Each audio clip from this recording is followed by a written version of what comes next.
మొదటి వచనములో దేవుడు ఈ ఆజ్ఞలన్నిటినీ వివరించెను. ఏమా,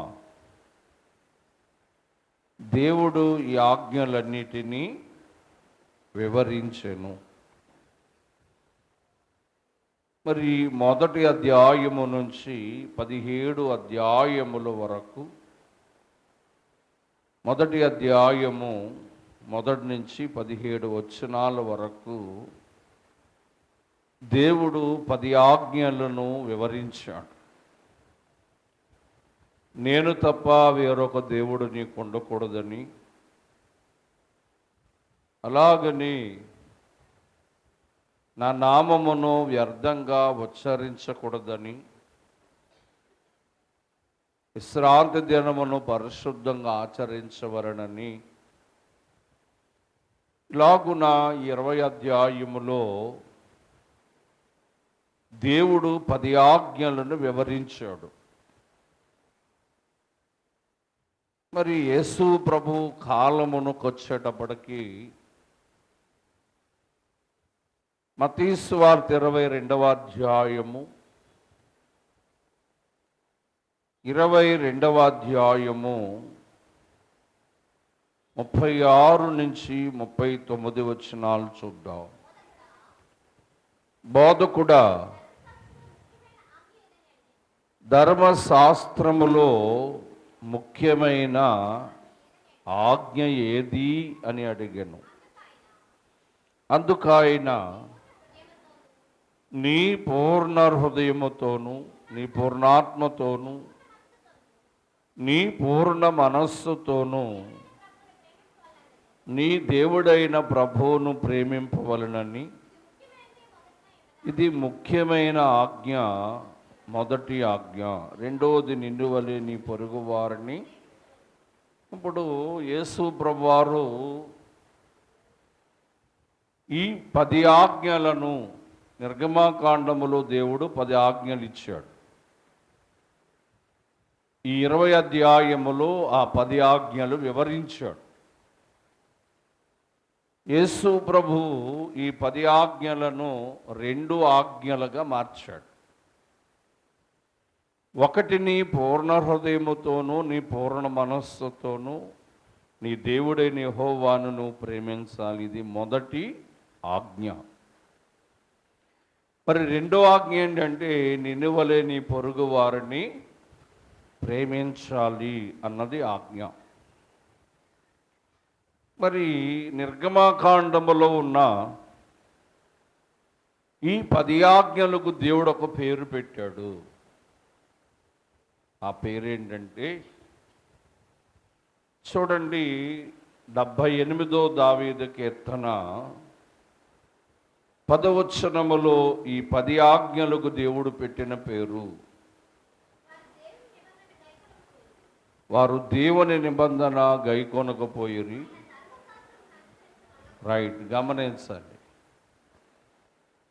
దేవుడు ఈ 10 ఆజ్ఞలకు పెట్టిన పేరేంటంటే ధర్మశాస్త్రము. అందరూ చెప్పండి, గట్టిగా చెప్పండి. 10 ఆజ్ఞలకు దేవుడు పెట్టిన పేరు ధర్మశాస్త్రం. మరి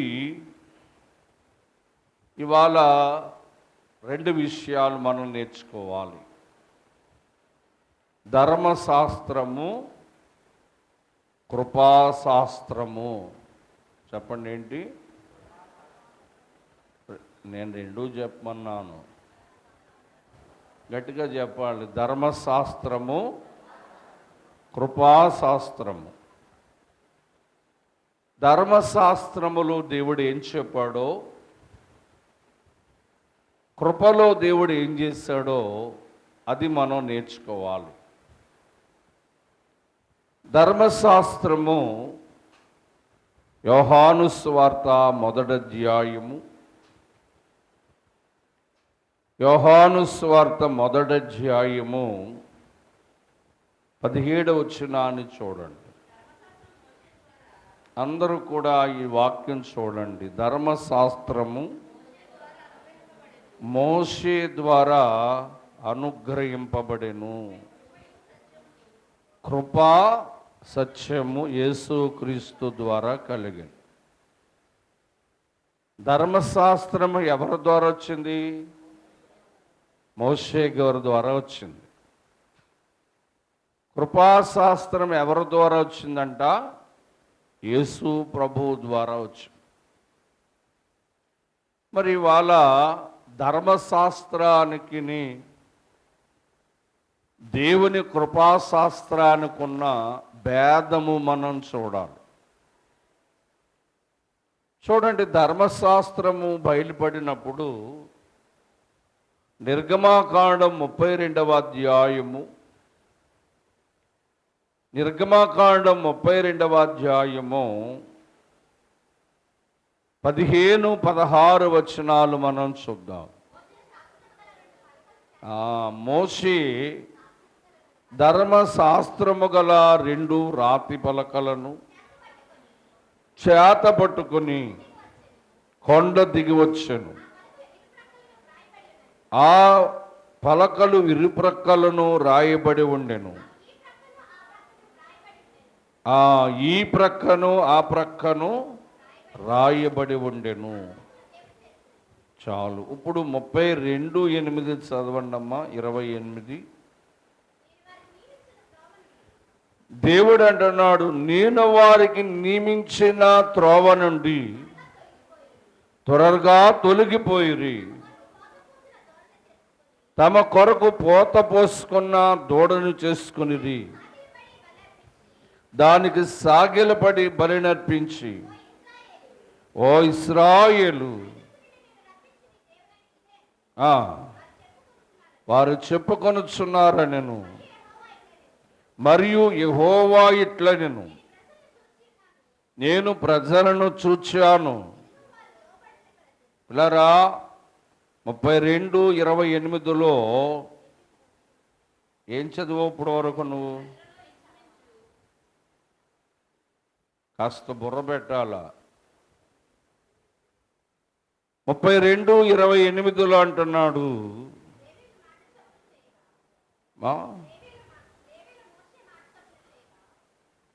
లేవీయులు మోషే మాట చెప్పున చేయగా ఆ దినములో ప్రజలలో ఇంచుమించు 3,000 మంది కూలి చనిపోయారు. ఇది ఎప్పుడు జరిగిందంటే, మోషే ధర్మశాస్త్రాన్ని తీసుకొని కిందకు వస్తూ ఉన్నాడు. దేవుని సీనాయి కొండ మించి మోషే ధర్మశాస్త్రాన్ని తీసుకొని కిందకు వస్తున్న సమయంలో ఇశ్రాయేల్ అందరూ కూడా ఒక దూడను చేసుకుని దాన్ని పూజ చేస్తున్నారంట. ఇది చూసిన దేవునికి కోపం వచ్చి అక్కడ 3,000 మంది చనిపోయారు. అంటే ధర్మశాస్త్రం బయలుపడినప్పుడు, ధర్మశాస్త్రము దేవుని ప్రజల యొద్దకు వచ్చినప్పుడు ఎంతమంది చనిపోయారు? 3,000 మంది చనిపోయారు. మరి ఒకసారి అపోస్తుల కార్యగ్రంథం చూడండి. అపోస్తుల కార్యగ్రంథం 2వ అధ్యాయం 40-41 వచనాలు మనం చూద్దాం. ఇంకను అనేకమైన మాటలతో సాక్ష్యం ఇచ్చెను. రక్షణ పొందుడని వారిని హెచ్చరించెను. దేవుని వాక్యమును అంగీకరించిన వారు బాప్తిస్మము పొందిరి. దేవుని స్తోత్రం. ఇక్కడ దేవుని కృపావాక్యాన్ని విన్నారు. కృప సంబంధమైన పేతురు చెప్పిన దేవుని వాక్యాన్ని విన్నారు. ఇక్కడట 3,000 మంది రక్షింపబడ్డారు అని చూస్తున్నాం. అంటే ధర్మశాస్త్రం ఏం చేసిందంటే, ధర్మశాస్త్రం బయలుపడినప్పుడు 3,000 మంది చనిపోయారు. కృపాశాస్త్రము గల వాక్యాన్ని బోధించినప్పుడట 3,000 మంది రక్షింపబడ్డారు. అంటే ధర్మశాస్త్రం ఏం చేసింది? 3,000 మందిని హతము చేసింది. కృపాశాస్త్రం ఏం చేసిందంటే 3,000 మందిని రక్షించింది. అర్థమైందమ్మా? అంటే ధర్మశాస్త్రానికి కృపాశాస్త్రానికి ఉన్న వ్యత్యాసం. దేవుని పిల్లారా, ఇవాళ మనం ధర్మశాస్త్రము మోషే ద్వారా వస్తే, కృపాశాస్త్రము యేసుక్రీస్తు ప్రభు ద్వారా వచ్చింది. చూడండి, అక్కడ మనం ఒక మాట చూస్తాం. ధర్మశాస్త్రం ఏం చేస్తుందంటే, రోమాపత్రిక 3వ అధ్యాయం 20 వచనం. ధర్మశాస్త్రం ఏమంటుందంటే, రోమాస్ పత్రిక 3వ అధ్యాయం 20 వచనం, ఏలయనగా ధర్మశాస్త్ర సంబంధమైన క్రియల మూలముగా ఏ మనుష్యుడును ఆయన దృష్టికి నీతిమంతుడిని తీర్చబడడు. ధర్మశాస్త్రము వలన పాపము ఎట్టిదో తెలియచేయబడెను. ధర్మశాస్త్రం ఏం చేస్తుందంటే, నువ్వు పాపం చేస్తున్నావు అని చూపిస్తుంది. ధర్మశాస్త్రం ఏం చేసిందమ్మా? నువ్వు పాపం చేస్తున్నావు అని చూపించింది. కానీ కృపాశాస్త్రం ఏం చేసిందంటే, ప్రకటన గ్రంథము 1వ అధ్యాయము 6వ వచనాన్ని చూడండి. ఆయన కుమారుడైన యేసుక్రీస్తు ప్రభు కొరకు ఒక మాట రాయబడింది. ఆయన మనలను ప్రేమించొచ్చు, మన పాపము నుండి మనలను విడిపించెను. ధర్మశాస్త్రమేమో పాపము చేస్తూ ఉన్నారని చెప్తే, కృపాశాస్త్రం అనే యేసుక్రీస్తు ప్రభువారట పాపము నుంచి విడిపించాడు. ధర్మశాస్త్రం ఏం చేసిందంటే, నువ్వు పాపివి అని చెప్పేది, నువ్వు పాపములో ఉన్నావు అని చెప్పేది. కానీ కృపాశాస్త్రం ఏంటంటే, పాపము నుంచి విడిపించేది. చూసారా, ధర్మశాస్త్రానికి దేవుని కృపాశాస్త్రానికి ఎంత తేడా ఉందో. ధర్మశాస్త్రం అంటే తండ్రి అయిన దేవుడు పాత నిబంధన కాలం, కృపాశాస్త్రం అంటే క్రొత్త నిబంధన కాలం, యేసు ప్రభు కాలము అని అర్థం. తండ్రికి అంత కోపం ఉండేది పూర్వం. ఇక ధర్మశాస్త్రములో చూడండి, ఒక మాట చూద్దాం. యోహాను సువార్త 8వ అధ్యాయం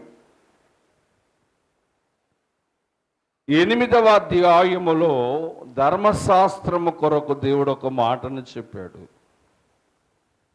8:3 శాస్త్రులు పరిసయ్యులు వ్యభిచారము చేత పట్టబడిన ఒక స్త్రీని తోడుకొని వచ్చి ఆమెను మధ్య నిలవబెట్టి, బోధకుడా, ఈ స్త్రీ వ్యభిచారము చేస్తూ పట్టబడింది, అట్టి వారిని రాళ్లను రువ్వి చంపవరనని ఏమన్నాడంట ధర్మశాస్త్రంలో దేవుడు?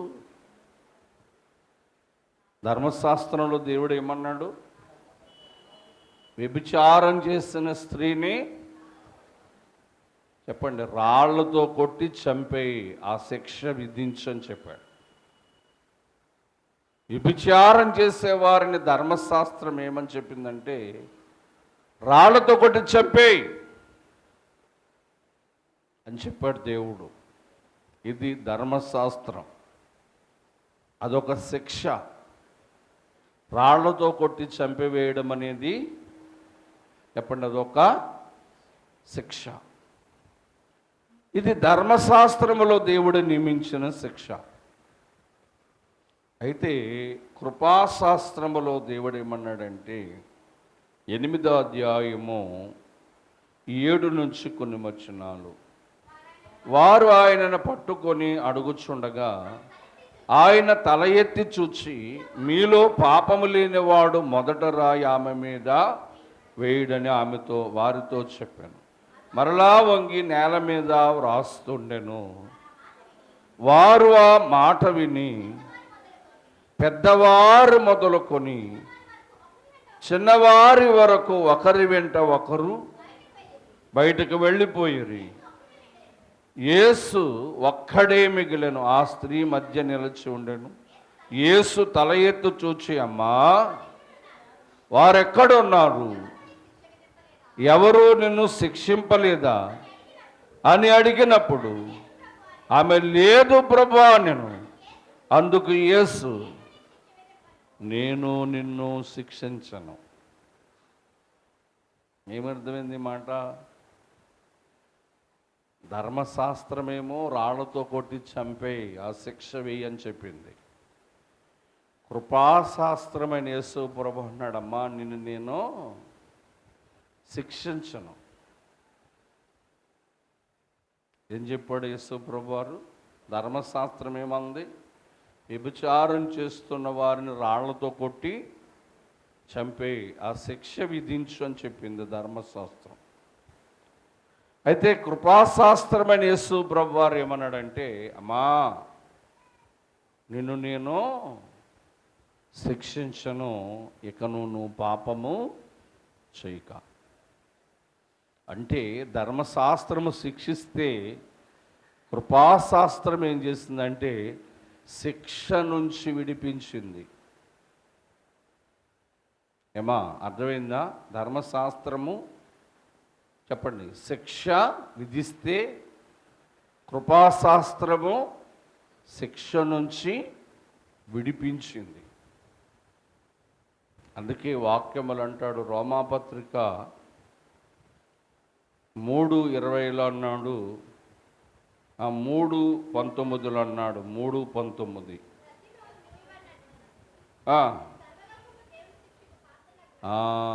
ధర్మశాస్త్రం అంట సర్వ ప్రజలకు శిక్షకు ఉపయోగించింది. రోమాపత్రిక 8:1 చూడండి. రోమాపత్రిక 8, క్రీస్తు యేసులో ఉన్న వారికి ఏ శిక్ష లేదు. దేవుని స్తోత్రం, దేవుని స్తోత్రం. ధర్మశాస్త్రమేమో శిక్ష విధింపబడాలి అంది, రాళ్లతో కొట్టి చంపేయండి అంది. కృపాశాస్త్రమేమో నిన్ను నేను శిక్షించనమ్మా అని చెప్పింది. ధర్మశాస్త్రానికి కృపాశాస్త్రానికి ఇంత వ్యత్యాసం ఉంది.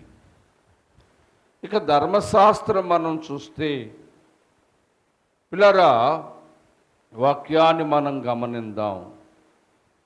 మత్తయి సువార్తలో ఒక మాటను చూద్దాం.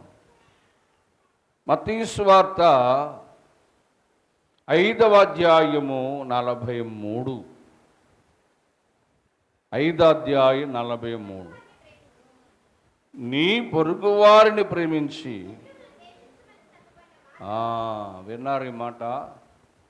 ధర్మశాస్త్రం ఏమంటుందంటే నీ శత్రువులను ద్వేషించు.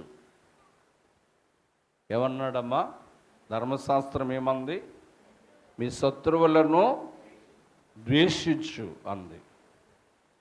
44 చదవండి. ఇప్పుడు నేను మీతో చెప్పింది ఏమనగా, మీ పరలోకమందున్న తండ్రికి మీరు కుమారులై ఉండాలంటే కృపాశాస్త్రం ఏమంది? నేను 2 డిఫరెంట్లు చెప్తున్నాను మీకు. ఒకటి ఏంటంటే ధర్మశాస్త్రమేమో శత్రువులను ద్వేషించండి అంది. శత్రువులను ఏం చేయమంది? ద్వేషించమంది. కృపాశాస్త్రం ఏమందంటే శత్రువులను,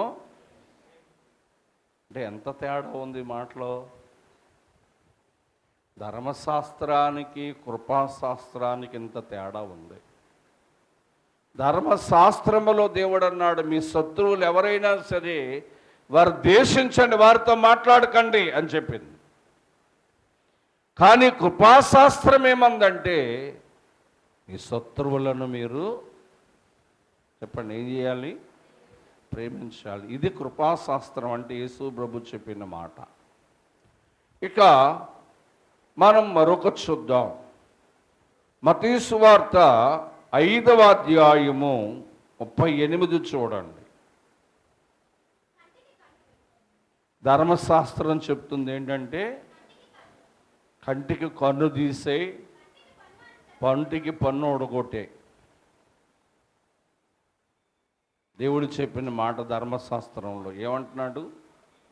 కంటికి కన్ను తీసేయి, పంటికి పన్ను తీసేయి. ఇది ధర్మశాస్త్రములో దేవుడు చెప్పిన మాట. కృపాశాస్త్రం దగ్గరకు వచ్చేటప్పటికి ఆయన ఏమన్నాడంటే వాక్యములో ఒక మాట అంటున్నాడు. 39వ వచనాన్ని చూడండి. యేసు ప్రభు అంటున్నాడు, నేను మీతో చెప్పినదేమనగా నిన్ను కుడి చెంప మీద కొట్టిన వారికి ఎడమ చెంప చూపించు. ఇది కృపాశాస్త్రం. ఏమన్నాడంటే నీ కన్ను ఒడగొట్టాడు కదా, వాడెవరో, వాడు కన్ను నువ్వు కూడా ఓడగొట్టి. నీ పళ్ళు ఓడగొట్టాడు కదా, నీ పళ్ళు ఓడగొట్టినాడు, పళ్ళు ఓడగొట్టే అని చెప్పాడు ధర్మశాస్త్రం దేవుడు. అంటే కొట్టినోళ్ళు కొట్టే అన్నాడు. ఎక్కడా? ధర్మశాస్త్రములు ఏమన్నాడంటే నీ కంటి మీద కొట్టినోడిని కంటి మీద కొట్టే, పంటి మీద కొట్టినోడిని పంటి మీద కొట్టే, కొట్టు అన్నాడు. కానీ కృపాశాస్త్రం దగ్గరికి వచ్చేటప్పటికి అన్నాడు, నేను కుడి చెంప మీద కొడితే నీ ఎడమ చెంప కూడా చూపించు. నువ్వు కొట్టక, నువ్వు కొట్టించుకో. ఏమండి, మహాత్మా గాంధీ ఈ సూక్తినే పాటించాడు. ఈ సూక్తిని చెప్పాడు ఏంటంటే నా కుడి చెంప మీద కొడితే ఎడమ చెంప కూడా చూపిస్తాను అని. ధర్మశాస్త్రమేమో కొట్టు అంటే కృపాశాస్త్రం అంటుంది కొట్టొద్దు, నిన్ను నువ్వు లోపరుచుకో అని చెప్పింది. ధర్మశాస్త్రానికి కృపాశాస్త్రానికి ఇంత వ్యత్యాసం కనబడుతుంది మనకు. దేవుడు తన కోపాన్ని తగ్గించుకొని తన కుమారుడైన యేసు ప్రభువులాగా ఈ లోకానికి వచ్చి, వాక్యములో మనం చూస్తే ధర్మశాస్త్రమేమో పంటిని మీద కొట్టిన వాడిని పళ్ళు ఎడగొట్టు, కంటి మీద కొట్టిన వాడు కంటి తీసే అని చెప్పాడు.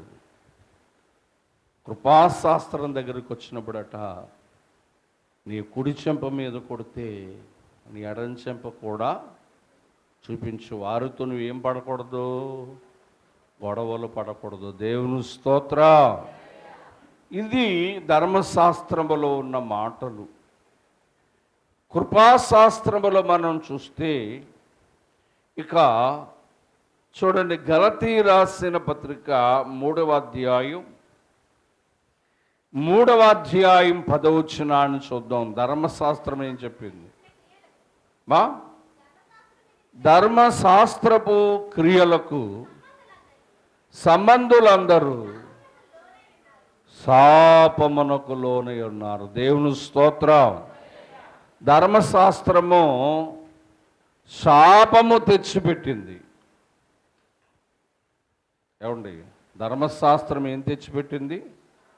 మనుష్యులకు శాపం తెచ్చింది.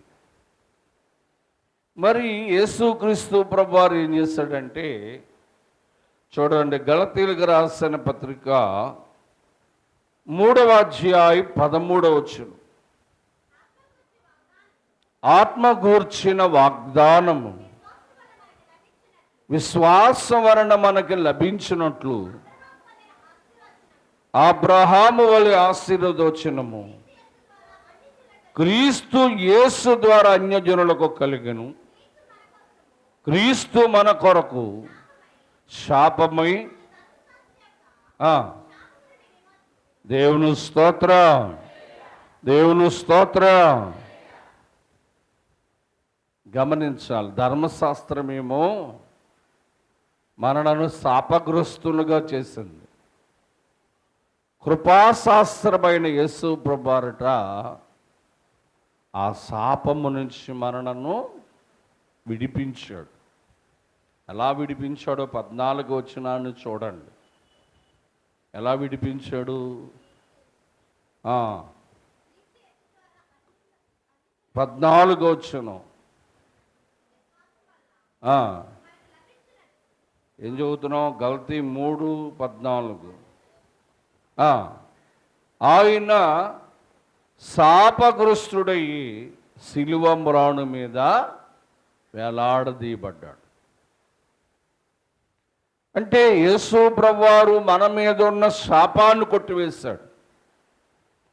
ధర్మశాస్త్రమేమో మీరు శాపగ్రస్తులు అంటే, కృపాశాస్త్రమైన యేసు ప్రభువారు అన్నాడు, మీ శాపము నుంచి నేను విడిపించాను. ఎలా విడిపించాడట? మన శాపములన్నీ కూడా ఆయన శిలువ మ్రాణు మీద వేసుకుని, ఆయన శాపగ్రస్తుడై మన శాపములను భరించి మన శాపము నుంచి ఆయన విమోచించాడు, విడిపించాడు అనే వాక్యము తెలియచేస్తుంది.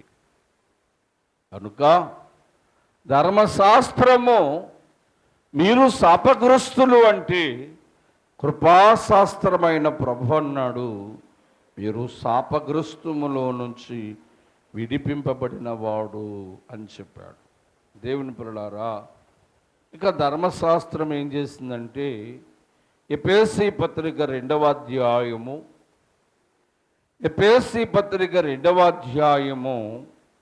13వ వచనాన్ని మనం చూద్దాం. అయినను ధర్మశాస్త్రము ద్వారా దేవునికి చాలా దూరంగా ఉండేవారంట. దగ్గరకు రానిచ్చేవారు కాదు. దేవుని దగ్గరకు రానిచ్చేవారు కాదు ధర్మశాస్త్రమును బట్టి. మునుపు అంటే ధర్మశాస్త్రములో ఆనాడు ప్రధాన యాజకులు దేవుని దగ్గరకు రానిచ్చేవారు కాదు. ధర్మశాస్త్రం ఏం చేసిందంటే మననందరినీ దేవునికి దూరం చేసింది. ధర్మశాస్త్రం మననందరినీ దేవునికి దూరం చేసింది. అదే మాట కిందకు చదవండి, ఏముంది? ఇప్పుడు క్రీస్తు యేసునందు కృపలో మీరందరూ సమీపస్తులై ఉన్నారు. దేవుని స్తోత్రం. ధర్మశాస్త్రమేమో మనల్ని దేవునికి దూరస్తులుగా చేస్తే, కృపాశాస్త్రమైన క్రీస్తంట మనల్ని దేవునికి దగ్గరగా చేర్చాడు. మనం అందరూ ఇప్పుడు ఎక్కడున్నాం? దేవుని దగ్గరగా ఉన్నామా, దూరంగా ఉన్నామా? చెప్పండి. ఇక్కడ కూడా రానిచ్చేవారు కాదు మిమ్మల్ని. మీరంతా బయటే. ఏమ్మా, మీరంతా బయటే ఉండాలా. అది ధర్మశాస్త్ర నియమం. ఈ ధర్మశాస్త్ర నియమాన్ని యేసు ప్రభువారు ఏం చేశాడు అంటే, కేవలము తన కృపచేత మనలను దేవునికి దగ్గరగా చేశాడు. ధర్మశాస్త్రము మనలను దేవునికి దూరం చేస్తే, కృపాశాస్త్రం మనలను దేవునికి దగ్గరగా చేస్తుంది. దేవుని పిల్లారా, ఇక వాక్యాన్ని మనం చూస్తే చూడండి, రోమాపత్రిక 3వ అధ్యాయము 20వ వచనాన్ని ఒకసారి చదువుకుందాం. సమయం అయిపోతుంది కనుక వాక్యాన్ని ముగించుకుందాం. ధర్మశాస్త్ర సంబంధమైన క్రియల మూలముగా ఏ మనుష్యుడు ఆయన దృష్టికి నీతిమంతుడని, ధర్మశాస్త్రం అంట ఏ మనుష్యుని కూడా నీతిమంతునిగా చేయలేదంట. ధర్మశాస్త్రము ఏ మనుష్యుని నీతిమంతునిగా చేయలేదు. చూద్దాం, రోమాపత్రిక 3వ అధ్యాయము 24వ వచనాన్ని మనం చూద్దాం. కాబట్టి నమ్మువారు ఆయన కృపచేతని క్రీస్తు యేసునందు విమోచన ద్వారా మనమందరం నీతిమంతులుగా తీర్చబడ్డాం. దేవుని స్తోత్రం. ధర్మశాస్త్రం అంట మనలను నీతిమంతులుగా చేయలేదంట, కానీ కృపాశాస్త్రమైన క్రీస్తు యొక్క విమోచన ద్వారా మనమందరము నీతిమంతులుగా చేయబడ్డాం. గనుక ధర్మశాస్త్రము వలన మనం నీతిమంతులుగా చేయబడలేదు. మనల్ని నీతిమంతులుగా చేసింది ఏంటంటే దేవుని కృపా శాస్త్రము. చివరి మాట చూద్దాం పిల్లారా. మరి వాక్యాన్ని గమనించండి. ధర్మశాస్త్రం కొరకు రోమాపత్రిక 9వ అధ్యాయం 4వ వచనాన్ని మనం చదువుకుందాం. దత్తాపుత్రత్వము ధర్మశాస్త్ర ప్రధానము, వాగ్దానములు వీరివి. పిల్లరా, ధర్మశాస్త్రం ఎవరికి ఇచ్చాడు దేవుడు అంటే యూదులకు లేదా ఇశ్రాయేలుకి ఇచ్చాడు. ధర్మశాస్త్రం ఎవరికి ఇచ్చాడట? యూదులకు కానీ ఇశ్రాయేలులకు ఈ ధర్మశాస్త్రాన్ని ఇచ్చాడు. చూడండి, వాక్యములో ఒక మాట మనం చూస్తాం. ఏమిటి మాట అంటే చదవండి. తీతుకు రాసిన పత్రిక 2వ అధ్యాయము, తీతుకు రాసిన పత్రిక 2వ అధ్యాయము ఒకసారి మనం చూద్దాం. 2వ అధ్యాయం 11వ వచనం. యాలయనగా సమస్త మనుష్యులకు రక్షణకరమైన దేవుని కృప, దేవుని స్తోత్రం. ధర్మశాస్త్రము యూదులకే కానీ సమస్త మానవాళికి కాదు, కానీ యేసుక్రీస్తు వారికి కృప సమస్త మానవాళికి అనుగ్రహిస్తూ ఉన్నాడని ప్రభు తెలియచేస్తూ ఉన్నాడు. పిల్లరా, మరి మోషేకు దేవుడు ధర్మశాస్త్రాన్ని ఇచ్చాడు. ధర్మశాస్త్రం కొరకు లాగును చెప్తే ఇంకా చాలా మాటలు మనం నేర్చుకోవచ్చు. కానీ ఆ ధర్మశాస్త్రాన్ని నెరవేర్చి ఆ ధర్మశాస్త్రాన్ని కొట్టివేసి మరి యేసుక్రీస్తు ప్రభువారు మనకు కృపాశాస్త్రాన్ని ఇచ్చాడు. ఏమంటే ఇప్పుడు మనం ఏ శాసనాల్లో ఉన్నాం? ధర్మశాస్త్రమా కృపాశాస్త్రమా? కృప కనుకే నువ్వు ఎన్ని వారాలు గుడికి రాకపోయినా, నువ్వు ప్రార్థన చేయకపోయినా దేవుడిని నూరుకుంటున్నాడు. దేని చేత చెప్పండి? దేవుని కృప చేత. లేకపోతే రాళ్లతో కూడా చంపేస్తారు నిన్ను. దేంతో కూడా చంపేస్తారమ్మా? చిన్న పాపం చేస్తే చాలు, పూర్వం రాళ్లతో కొట్టి చంపేసేవారు. అది ధర్మశాస్త్రం. ధర్మశాస్త్రం ప్రాణం తీసేస్తే కృపాశాస్త్రము జీవాన్ని ఇస్తుంది. ధర్మశాస్త్రానికి కృపాశాస్త్రానికి ఉన్న భేద అభిప్రాయములు ఇవన్నీ మీకు తెలియజేస్తూ ఉన్నాను. ఈ మాటలు ప్రభు దీవించునుగాక.